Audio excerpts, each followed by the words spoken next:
should be starting. Yeah. And the recording. I can hear you. Hi everyone. Morning, good afternoon, good evening.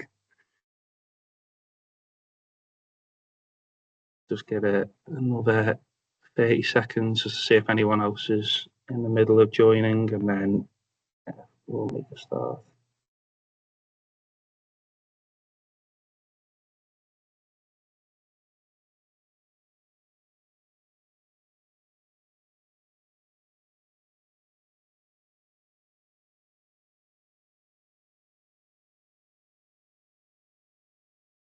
See if we can get up to 30 and then we'll make a start with the welcoming.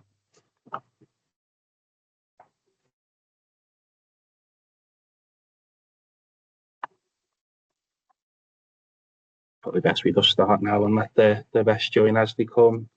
So yeah, just a quick kind of hello and welcome to everybody on the first Fleming Initiative Alumni Network Town Hall today. Thank you for joining. I know for some people it's really early, for some people it's quite late, so we do appreciate your participation today. I'm just going to introduce myself very quickly. I'm Mike Cooper at the University of Liverpool as the research coordinator for some Fleming Fund projects in the past, especially the Nigeria and Sierra Leone Phase 2 fellowships, but then also kind of working within the management team of the Fleming Initiative Alumni Network. Yeah, it's great to see a few familiar faces from the Fleming Fund Fellowship, but also a load of new faces as well. So that's my quick introduction. I'm then going to pass over to Kerry, who's going to introduce herself, and then Reese and Ellen as well, when you guys are ready. Thanks, Mike. Morning, everyone. I'm Carrie Hawthorne, Senior Program Manager with Fleming Initiative, and leading on lots of the fellowship activities, and in particular, the Fleming Fund Fellowship Alumni Network. Thanks so much. Thanks. Hi, everyone. I'm Reese Johnston. I'm the Director for Learning at AMP. Myself and my colleague, Rilat Said Mohammed, will be chatting a little bit today about our support for the community. Thank you.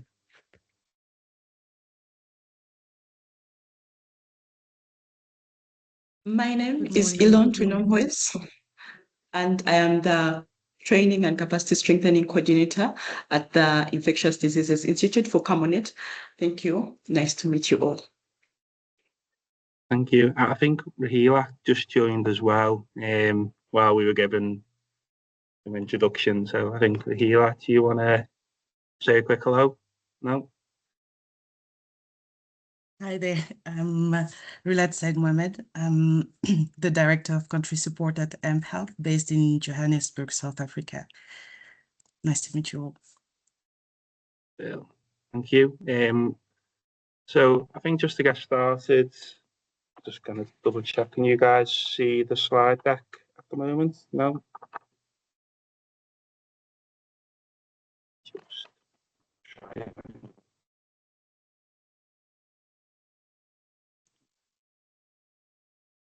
Good.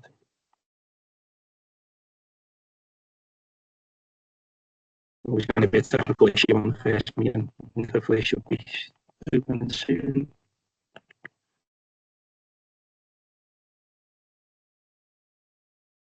Yeah. Well, I think you guys can see that and you can still hear me, which is good. So yeah, again, just to anyone who just kind of joined a minute or two late, just a quick welcome from the Fleming Initiative Alumni Network team. This is the first town hall that we'll be doing across a monthly series of meetings. And then just a few house rules for today. Again, if you can keep your microphone muted, which I think should be the option anyway, just so while the people present, they have a kind of clear space and no distractions. We'd love to hear from everybody in the chat function, just to introduce yourself as a name, organisation, kind of anything that you feel is relevant for people to know about you. And then, as I've just mentioned regarding the Q&A function, there's going to be a Q&A session at the end of this town hall. So if you do have any questions, can you please put them in the Q&A function? and then we'll be spending about 25 minutes at the end going through them questions and answering them for you. And then just the last point was then just in terms of contacting the kind of future, and I know this got circulated yesterday in the Fleming graduation webinar, but if you do wish to contact us, please do so on the fellowships@fleminginitiative.org. Again, if you have any questions, any stories you think would be relevant for us to showcase, yeah, just anything that can be a point of contact for us. And then just going on to the agenda for today. So again, there'll be a quick 15 minutes of welcoming and a network overview across the Fleming Initiative, AMP Health and CamoNet, with then the majority of the time then spent on the Q&A session at the end, like I've just mentioned, with a couple of minutes at the end then to close and for any next steps. Yeah, we'll try to keep as close to timings as here as possible, but we'll just see. And then to start off, I'm going to pass over to Kerry, who's going to give a welcome. So, Kerry, over to you. Yeah, thanks so much, Mike. Appreciate that. And yes, as I said, morning, afternoon, evening to everyone. Thank you so much for joining us for this first town hall. I think, lots of questions about lots of things. What is the Fleming Initiative? What is this whole alumni network? What is happening? And we thought it would be a really useful opportunity to just hold these monthly town halls, quite informal, for us to be able to let you know what we've been up to, and then for you all to ask any questions, comments, concerns, ideas. We of course are always contactable, as Mike has already shared our email address. And in the future, again, we'll talk about it a little bit today, but we do look for more opportunities for engagement. But just as a starting point, before we officially sort of launch the alumni network, we wanted to just introduce ourselves. And this very first town hall is going to actually start from a sort of baseline. I know some of you may have seen the video that we had presented at the fellowship symposium, but not everybody did. So this is why we're going to do a quick overview of who we are, and then where we're at, and where we're up to. So I think, Mike, I've just requested control, so hopefully I've done that. So I'm just going to explain a little bit about the Fleming Initiative, what it is, and let me see. I didn't get this to work earlier, Mike, did I? Can you just flip the slide for me, Mike? Maybe I'll just stop control. Apparently I can't get that to work. Thank you.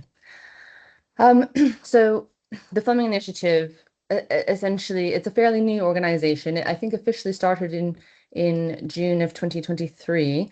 I joined it when the inaugural director, Professor Alison Holmes, was appointed in October 2024, just after the UN General Assembly, where actually we participated in several high-level meetings in New York.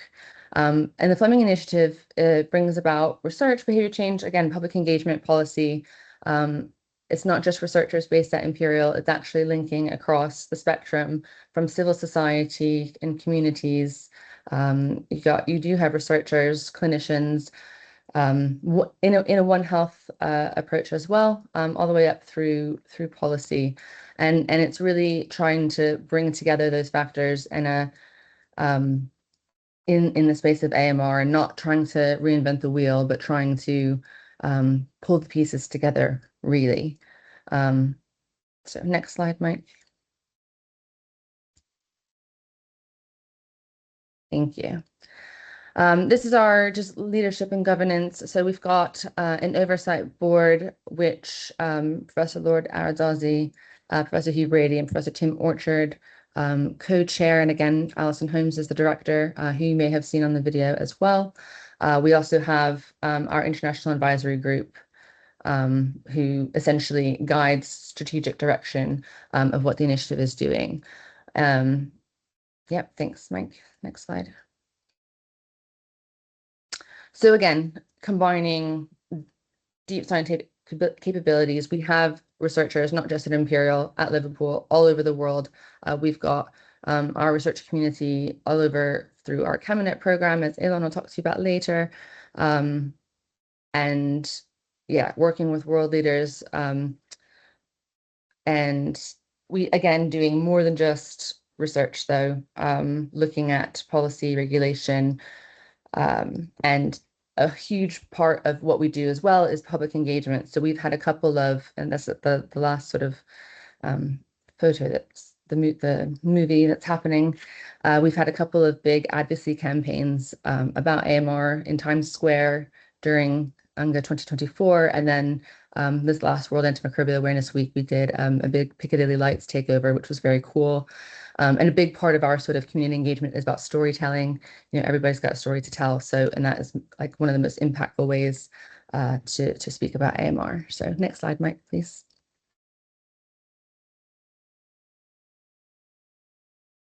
Thank you. So we're based around these three pillars again. So science and innovation, informs policy, public engagement, and behavior change. And actually, I'll go to the next slide for these convening areas because I think it's more important to see actually what we've done in them. So essentially, post UNGA and the high-level declaration on AMR, our director Alison Holmes basically not chose, but highlighted the 5 convening areas of most importance to start out with, which is education in primary and secondary education, infectious disease diagnostics, integrated surveillance, national action plans, and global fellowships. So we've done quite a lot of work, particularly in the education space and diagnostics. And actually, I think I wrote in the chat, I'm in Brazil at the moment because we're having our second diagnostics convening meeting. Well, we had it 2 days ago, which has been amazing. But basically why we're here today is the piece on global fellowships. So in November last year, you may have seen the press release that the Fleming Initiative is taking over the management of the Fleming Fund Fellowship Alumni. We've been in talks for months and months with DHSC, Mott MacDonald, the Fleming Fund, just to see how we can continue the support for the incredible people, the incredible fellows that came from this program. It's been such a huge program that nobody wanted to see lost, and it's so unfortunate that DHSC stopped funding. But and I think as I think Eileen might be on the call as well, I think everybody always says it's that sustainability is the people, it is you, it is the fellows, and it is your legacy that will keep us going. And so we really are hoping to provide a support network and an opportunity for continued development and connections for each of you. So we're really excited about that. And then there has been, it's happened behind the scenes, but there will be an official signing of an MOU between Fleming Initiative and DHSC, which is scheduled for April. Although that has actually happened in the background. So that was the hardest bit, actually getting it signed, but we'll be able to have a moment about that next month. Thanks, Mike. Next slide.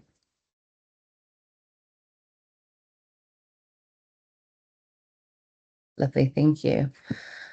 So as part of the Fleming Initiative Fellowship activities, again, I guess just to note that while we're so happy about the Fleming Fund Fellowship alumni support, which it is our activities and our planned objectives and things are wider than just the network. So actually, we've always been talking about building an inclusive AMR community platform, again, which has thematic sub-communities. You can divide AMR in so many different ways, whether that's through a One Health lens and talking about humans, animals, environment, aquaculture, or whether that is by different diseases or countries or whatever. So,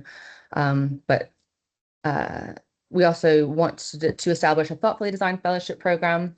And I guess just as a note, the Fleming Initiative does have sort of bespoke fellowship opportunities already.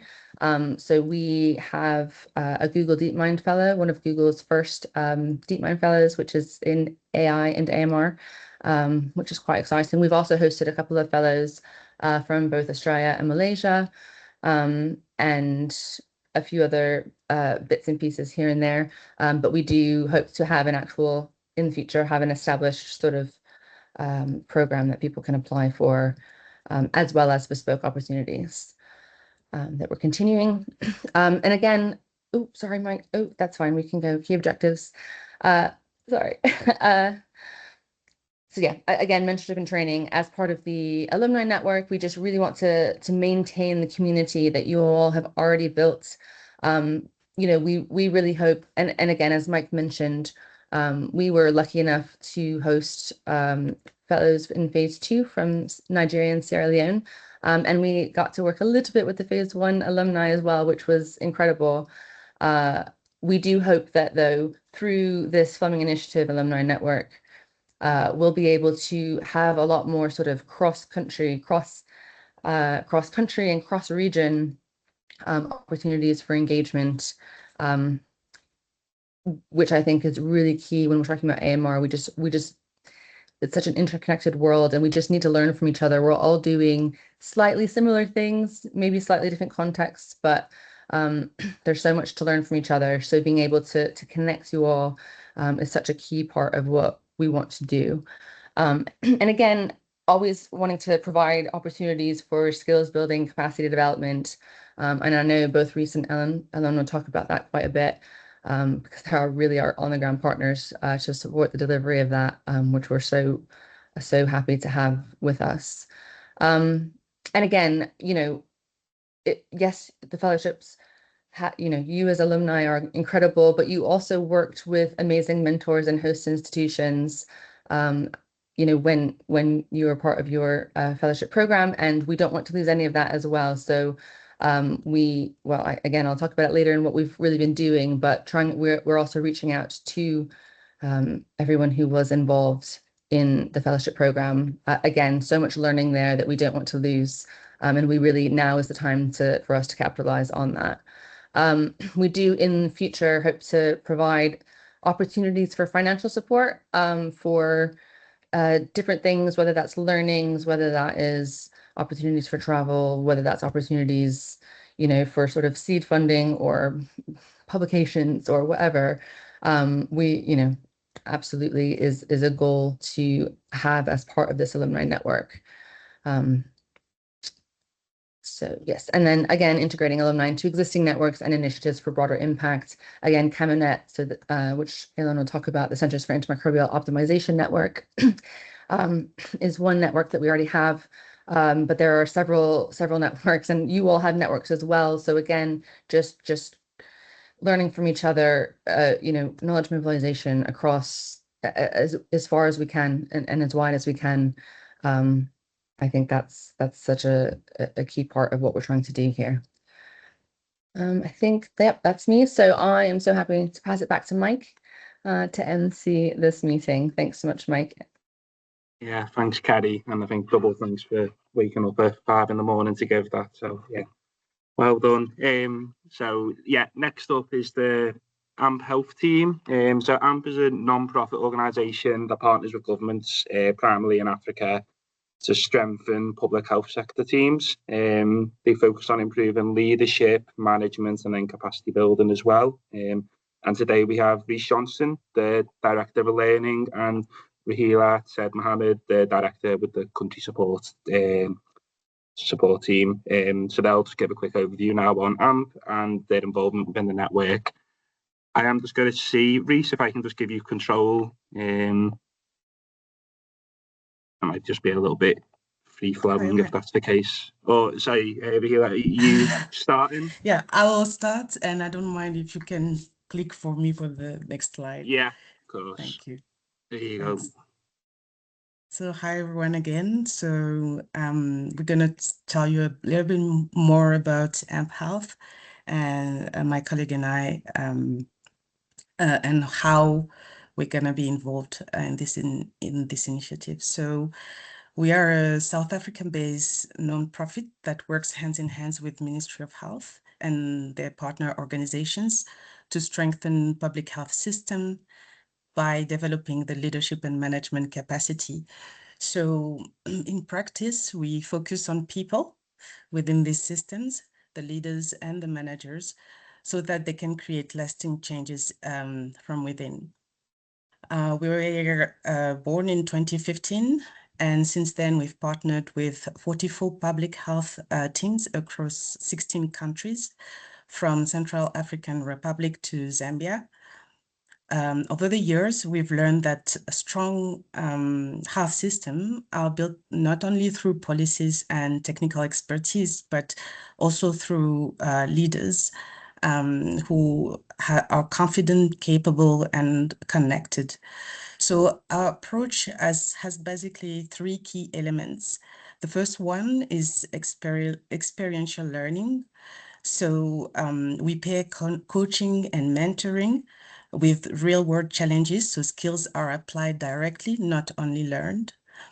The second pillar of our approach is a sustainable systemic impact. So we support leaders to strengthen their own capabilities and embed lasting improvement within their health systems.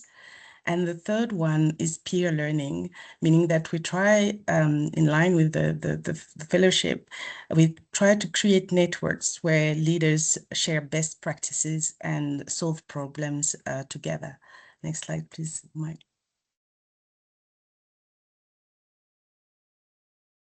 Thank you. So we believe that the Fleming Fellows bring incredible technical expertise, and that's critical. But we also know that changing complex health systems takes more than the technical skills alone. For us, we think it takes also leadership. So if you think about it, how do you come to grow after the fellowship? How do you influence a system when you don't have formal authority? And how do you turn your technical skill into long-term change? So to do this, leaders need confidence to drive innovation, the ability to catalyze those changes, a willingness to collaborate beyond the comfort zones, and a focus on personal mastery and sustainable career growth. And this is exactly where AMP Health step in. So we support leaders to transform their technical expertise into meaningful, lasting changes across the health systems they evolved in. Next slide, please, and over to you, Rhys. Thanks, Rilat. It's wonderful to see you all here, and thanks to Kerry and Michael for the introductions. So as our role as AMP Health in supporting you as alumni is not going to be focused around more technical AMR training. There are going to be plenty of other actors within the system who are going to bring that expertise, instead we're going to be helping you as alumni to become influential system leaders, to translate your technical expertise and to translate the science of AMR into sustained public health impact. And so we're going to be supporting you to be able to lead within resource constraints and within structural constraints, to influence the system around you beyond the limits of sort of formal hierarchical authority, and to work and think across multiple systems, including human, animal, environmental health, and also across political domains. And we know that these things are inextricably linked. And we're also going to be helping you to focus on your own careers. How can you build a sustainable career within AMR and and for your expertise to be retained within this vital field? Next slide, please, Michael. So working with the Fleming Initiative and Cabinet, we're going to be helped to shape an alumni platform that enables continued learning, shared problem solving, and cross-country and cross-discipline leadership. We believe that this will amplify the long-term impact of the fellowships that you've been involved in until now, and to derive benefits for you as individuals, for your institutions, and for the broader health systems. One more slide, please. And so I wanted to take this opportunity just to flag that you will be hearing from us. Quite soon, we'll be reaching out to those of you who've given your permission, because what we really want to know now is what's going to serve your needs best. For example, what kind of skills do you think are going to make the most impact for you? Through our experience over multiple health systems and teams and individuals, as Rilat said, we have some idea of what we think moves the needle, but we would like to hear from you which topics you think would be the most impactful. And we're also going to be trying to find out which methods of engagements are going to work best for you. Are live webinars going to work better, or is it going to be more beneficial to have asynchronous resources you can consult? And how best could we structure the peer engagement? So please watch out for communications soon about this. So that's all from me. Thanks so much. Handing back to Michael. Great. Thank you both.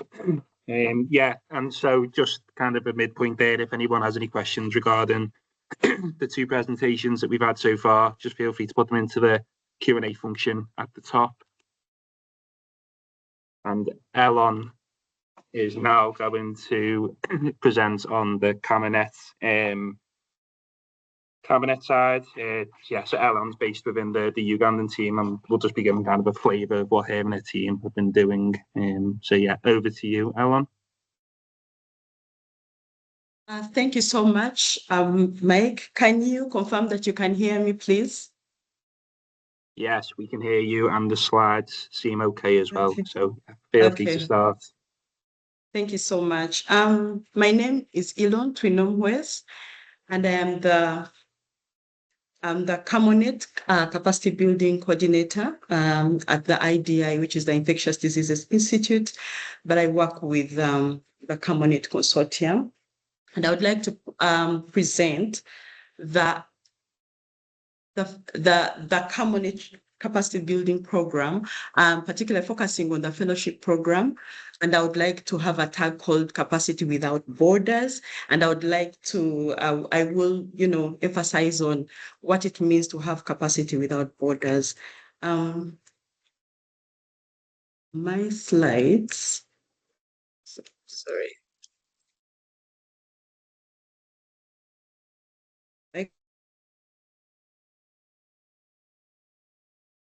Yeah, Alan, that's gone off the screen now. Do you want me to start sharing from your side, from our side? Yeah, that's okay. That's okay. And then we can just keep that moving and then get to the Q&A. So. Okay.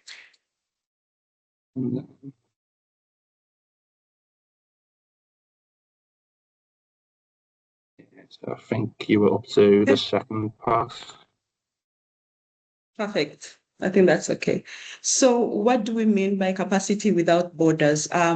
Mainly it's about a global interconnectedness learning and ecosystem, connecting expertise across low, middle, and high-income countries, creating a sustainable bi-directional global research ecosystem where knowledge, mentorship, and innovation flow freely beyond geographical and institutional limits.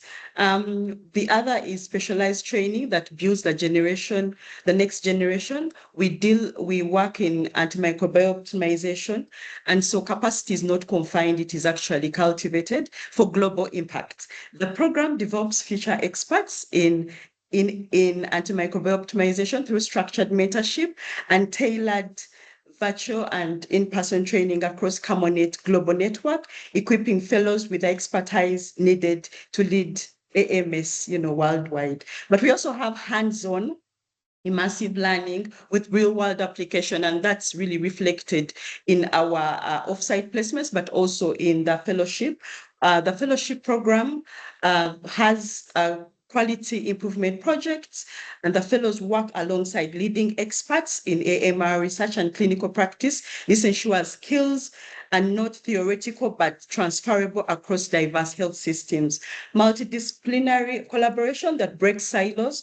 We looked at this because we wanted to make sure that clinicians, researchers, and policy makers are able to have mentorship, peer-to-peer learning, fellowship encourages solutions that reflect the complexity of AMS, building collaborative cross-sector and borderless capacity. And unmatched global, the last one is unmatched global exposure and mobility.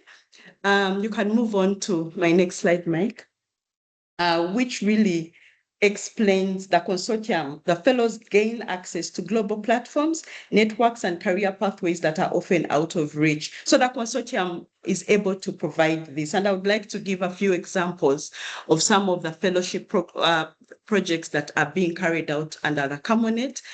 We do have the different countries, which is Pakistan,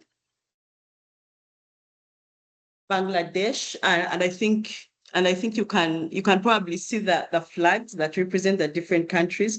So we do have a global interconnectedness ecosystem demonstrated by geographical and thematic spread. Fellows from Uganda, the UK, South Africa, Brazil, Bangladesh, Thailand, Ghana, Malawi, and Pakistan working on shared AMR priorities from clinical wards to AI-driven drug discovery. And I would like to give some of the examples of how some of these fellows have been able to build capacity without borders.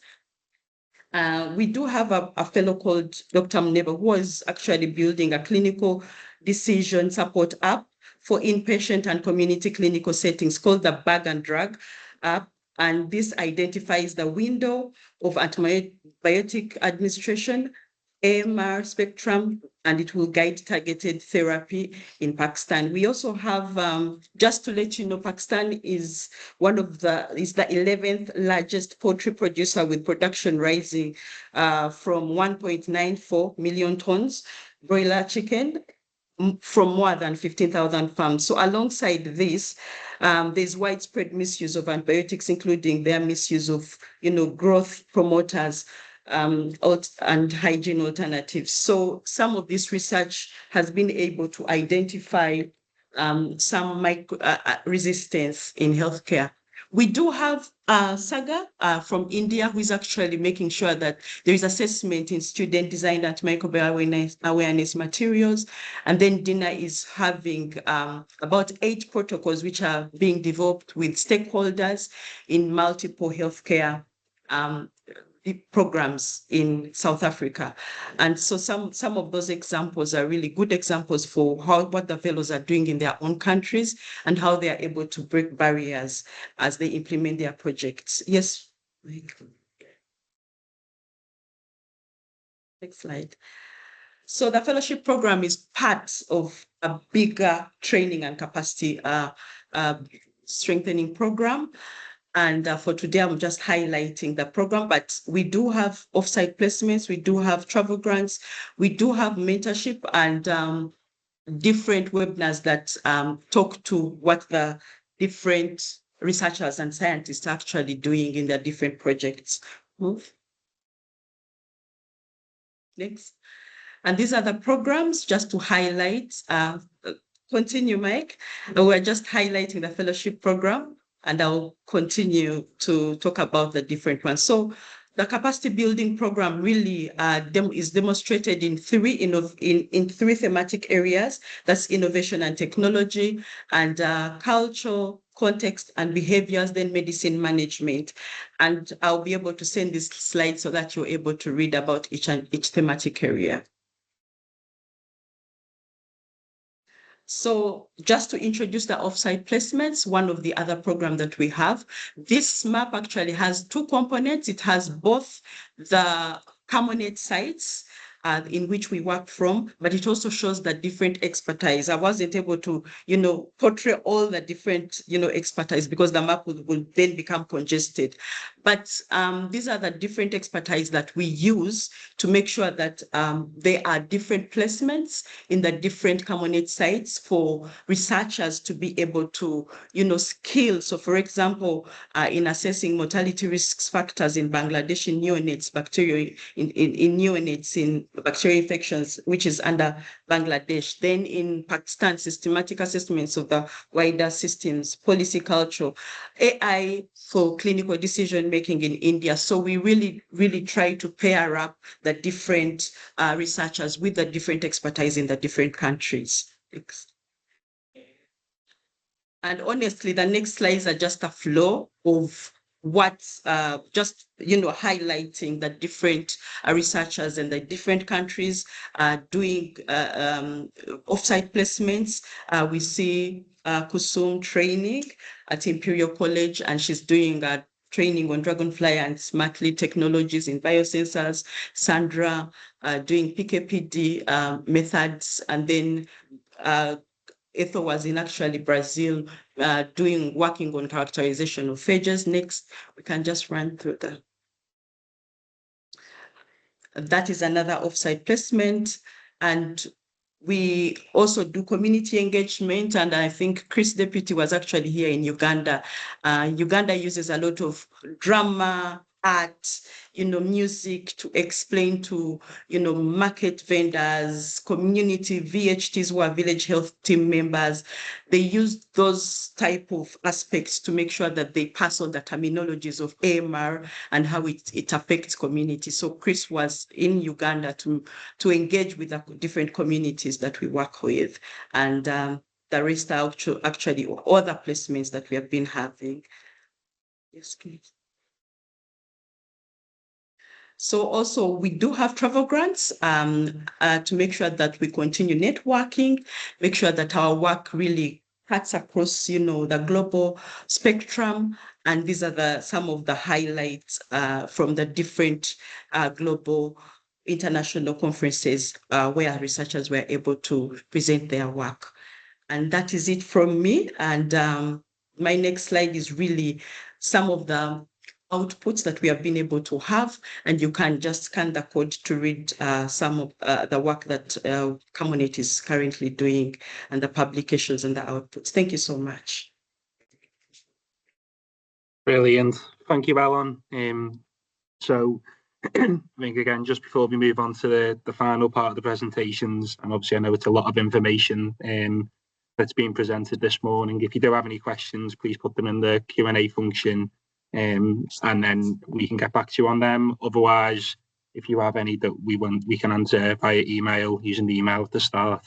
So yeah, just to wrap up the presentation side, I'm just going to pass back over to Kerry now, who's going to talk about the development of the Fleming Fund Fellowship Alumni Network. So back over to you, Kerry.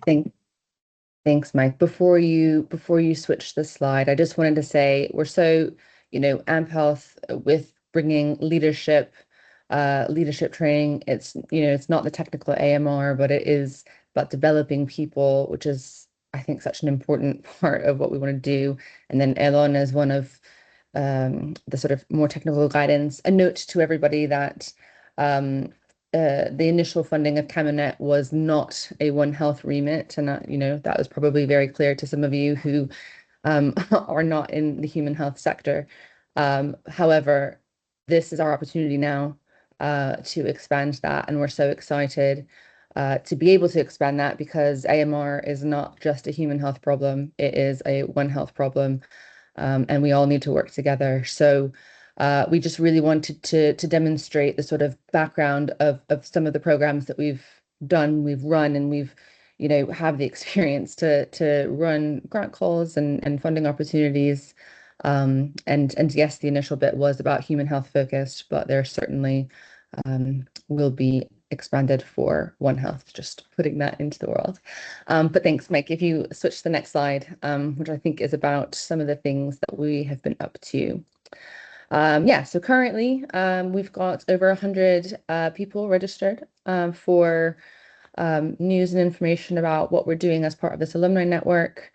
We have been working with the UK Department for Health and Social Care's Fleming Fund team, as well as Mott MacDonald. We will be maintaining the Petri Dish newsletter, which we're really excited about. We've been working with Natasha. Mike's been meeting her quite a bit. Again, wanting to share your stories still, get them out there. What has happened since your fellowships? What are you still doing? What are you looking to do?